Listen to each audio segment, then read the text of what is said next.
يا أيها المزمل قم الليل إلا قليلا نصفه أو انقص منه قليلا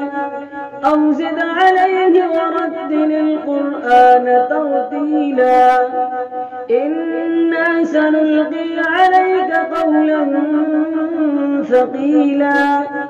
إن ناشئة الليل هي أشد وطئا وأقوم قيلا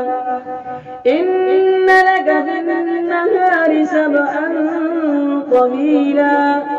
واذكر اسم ربك وتبتل إليه تبتيلا رب المشرق والمغرب لا إله إلا هو فاتخذه وكيلا واصبر على ما يقولون واهجرهم هجرا جميلا وذرني والمكذبين أولي النعمة ومهلهم قليلا إن لدينا أنكالا وجحيما وطعاما ذا غصة وعذابا أليما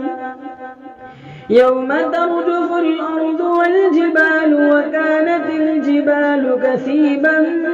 مهيلا إنا أرسلنا إليكم رسولا شاهدا عليكم كما